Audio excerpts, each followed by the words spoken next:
All right. How's everybody doing this morning? Good. All right. This morning we get another parable told by Jesus. This one's about a nameless rich guy and a poor man named Lazarus. Fun fact before we dive in is that your pastor once sang a song about this story for a seminary talent show set to the tune of Ring of Fire by Johnny Cash. Sing it. Prove it. But and honestly, we had to joke about it because it's kind of a terrifying story if you think about it.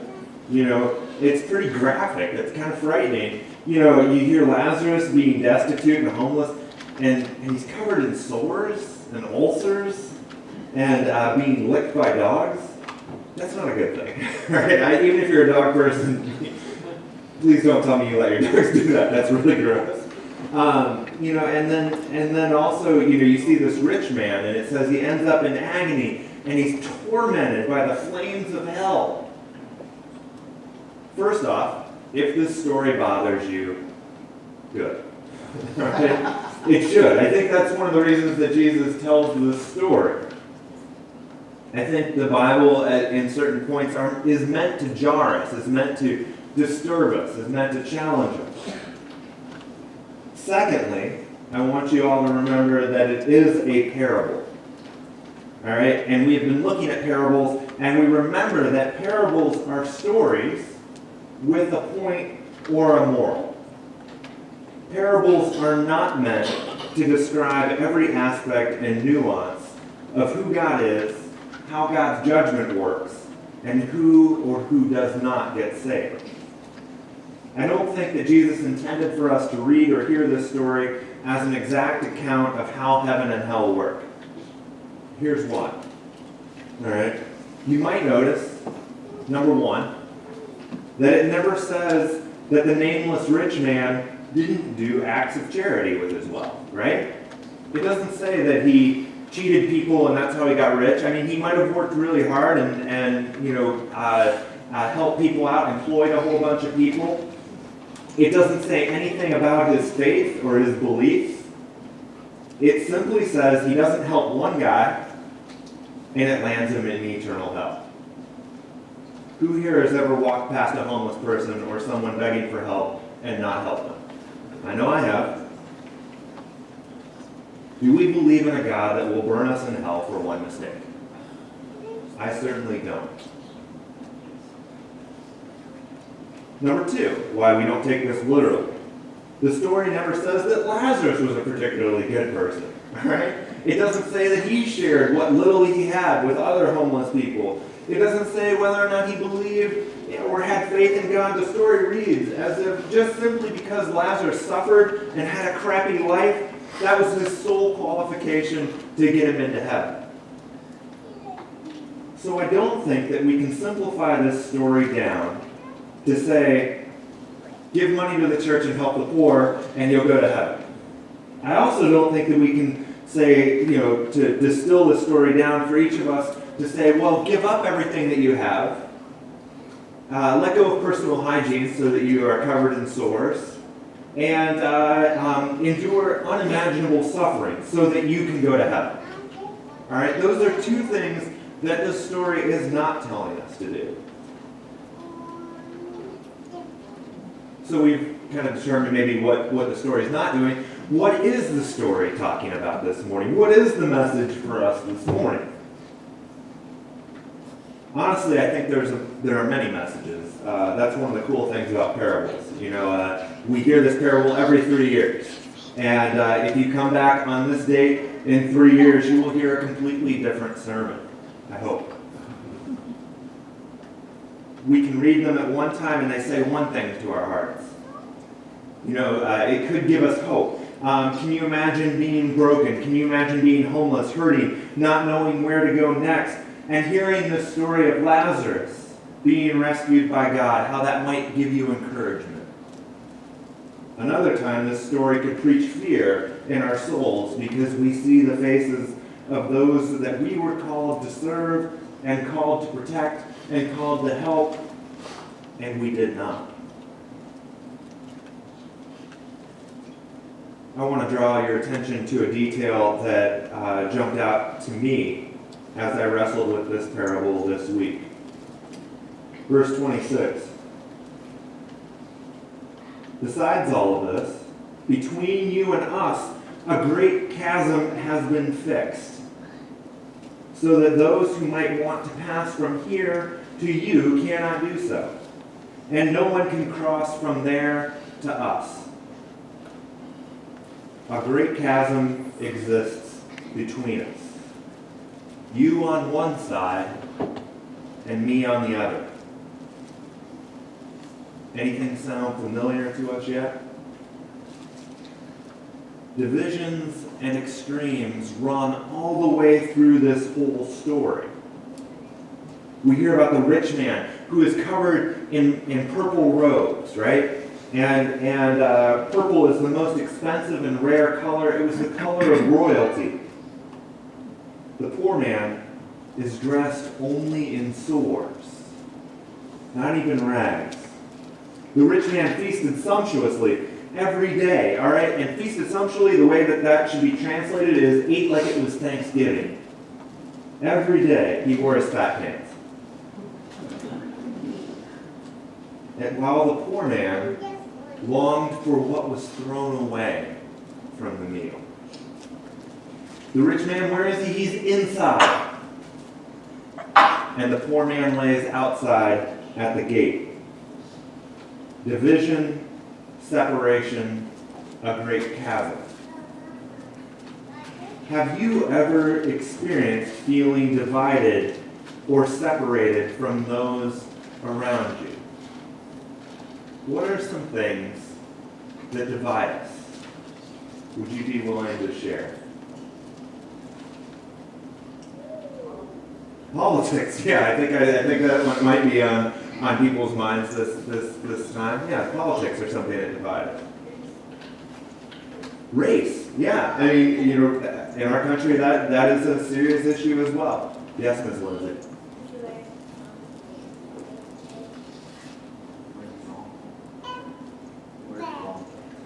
He wears his long pants every day. That's right. Well, some people wear different clothes. Clothing can divide us.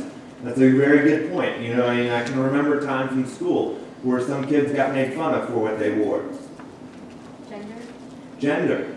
Yeah. There's gender issues that go on that divide us. Money. All those rich jerks. All those poor takers. Yeah, we hear it on both sides. The list goes on and on. We could sit here and talk about the things that divide us. The things that put people on one side or the other. What does it feel like to be divided like this? If you've ever felt divided or separated or at a distance from someone, what does that feel like to you? Would you be willing to share? Frustration, yeah. I mean, why can't they see the right answer? I know that I've felt that. Or just frustrated at being divided. What else? Rejection. Yeah, I mean, you could feel just completely rejected by that person or that group of people. Isolated. Yeah, you could feel if you live in a situation where there is a lot of one understanding and little of another, you might feel very alone. You could feel relief. Say more about that. Well, it depends on if you're the one that was isolated or the reason that you're around the person. All right, so there are some people that maybe we should stay away from. No, that's an interesting point. Yeah. We're going to hold on to that and we're going to use that for another sermon. Any other feelings about being divided, isolated? Necessity. What's that? Necessity. Necessity. Yeah, cut off. And I think that one kind of goes to Brian a little bit. Is that there are times when we have to make ourselves separate from others. Here's my question, though. Divided, separated, isolated, rejected. Even if we're divided for good, for the best of bad reasons, right? Is this how we were created by God? Is this how God desires the world to be? Us seeing people on one side or the other. I've heard it said before that the most basic definition of sin is anything that separates us from God or from one another. I want to repeat that. I have heard it said that the most basic definition of sin is anything that separates us from God or separates us from one another. The effect of separation, of chasms, of distance between people is that we begin to generalize and to demonize those who are on the other side. How many of us have heard sentences that start out with, "The trouble with Republicans is..." How many people have ever heard, those liberals are a bunch of the poors. They just need... The problem with the rich is, and with each of those statements, we get further away from each other and further away from our Creator and further away from who we were created to be. So what's the answer? How do we bridge the gap? And all of my Sunday school kids said, yes is almost always the right answer, but if we went hardcore Sunday school, what is the answer to every question? Jesus! All right. Jesus, all right? And absolutely, Jesus is the answer. But not in some abstract, magical way. Yes, Jesus has miraculous powers, and we don't have those powers. But I believe his life, death, and resurrection embody a truth that could change our lives, that could change our world. Let's look for a second. Who did Jesus hang out with? Prostitutes, lowlifes. Who else did he hang out with? Tax collectors? Women? All of us. That is, and that's the crazy thing. So a lot of times we remember him hanging out with the people that we thought shouldn't belong. He also hung out with the in crowd. He also hung out with the Pharisees, the good guys, the ones who knew all the right answers. You know, you hear about him fighting with the Pharisees, right? But he was always having dinner with them. He didn't read about tax collectors and prostitutes on the internet. He went and talked to them. When his disciples disappointed him, he didn't shame them on Facebook. He talked to them. He taught them. All were welcome with Jesus. All were wanted. All were valued. Jesus' whole ministry was about getting close to people, whether he liked them, whether he agreed with them, or not. Today, regardless of the things that we have done wrong this week, Jesus comes near to us in worship. Jesus comes near to us in forgiveness. Jesus comes near to us in Holy Communion. And Jesus does this because we are worth it to him. He knows the good that you have done, and he knows the good that you're capable of doing. You are God's child yesterday, today, and forever. We are invited to be transformed by the nearness of God and by the newness of God's grace and forgiveness. I always love that moment when we stand up here after we get up from confessing our sins, and I just want to sit there for just a second, because I know I'm about to sin and screw it all up. Sit in that newness. Now I want you to imagine how that proximity, how that nearness might transform other parts of your lives, other communities. How it might transform the entire world. I want to tell you a story about a personal hero of mine. I've talked about him before, but I got to meet, his name's Father Greg Boyle, and he's a Jesuit priest who runs a program in Los Angeles called Homeboy Industries. All right, and their tagline is, "Nothing stops a bullet like a job." They hire gang members and ex-offenders in their silk screening workshop. They have a cafe, they have a bakery, they have a tortilla shop. They have a bunch of different industries, and they hire people. And the only rule that they have is you have to work with everyone. Father Greg says the response is always the same. He brings a guy in there, and they see one of their rivals, one of their enemy gang members. The guy kind of says, "Yeah, I'll do it, but I'm never going to talk to him." And what do you think happens as they stand around baking bread, as they bus tables, as they make t-shirts? They end up talking. They end up realizing that they aren't so different after all. And they end up recognizing the divine image in one another. If this can happen between killers, if this can happen between people who have shot another human being because of the colors that they wear, can this happen between Republicans and Democrats?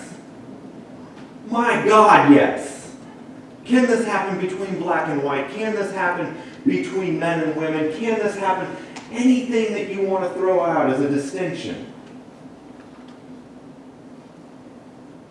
What would happen if we come close to those who we believe are distant and divided from us?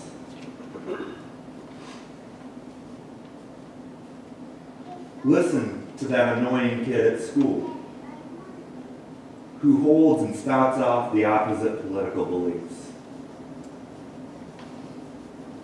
Go to lunch with an African American coworker and ask them what they think about what's going on in our country. Find that family member who owns an assault rifle. Or find that family member who thinks that they all should be banned. I bet you everybody has one of both. And ask them why they feel that way. Listen. Seek understanding. Don't try to change one another's minds.